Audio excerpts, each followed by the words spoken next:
There is still only one person in America with a confirmed case of Ebola. The New York hospital treating Dr. Craig Spencer reported today that he remains in serious but stable condition. In Maine, a drama is playing out between a nurse who treated Ebola patients in West Africa and a governor who wants her quarantined. She has no symptoms, but Don Dahler tells us the governor is threatening legal action and the nurse remains defiant. It could be the most photographed bike ride since the Tour de France. Kaci Hickox and her boyfriend went out for an hour-long ride with police in tow.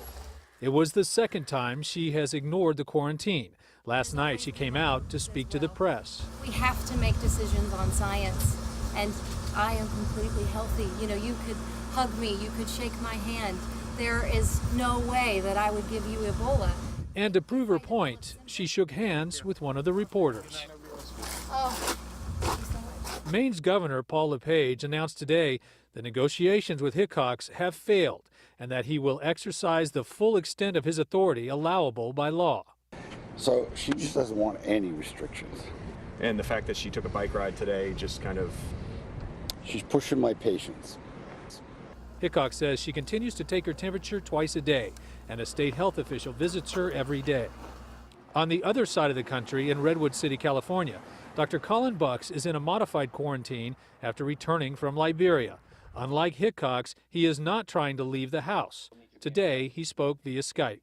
For me, this is not a burden. This is manageable. I think, outwardly it might appear quite awkward, but you just incorporate it as a component of the deployment. Although he is allowed out of the house to exercise, he has chosen not to. I need my neighborhood to feel utterly secure, and for that reason, it's just easier to work out at home. Scott, a White House spokesman told reporters today that while the president hopes that states set guidelines based on science and evidence, Maine officials have the ultimate decision about quarantine policy. Don Dahler, thank you very much. Our research department tells us that Maine is one of 16 states that have an Ebola quarantine policy that goes beyond the federal CDC guidelines. We don't know if it's politics, but it turns out 11 of those states have gubernatorial elections on Tuesday.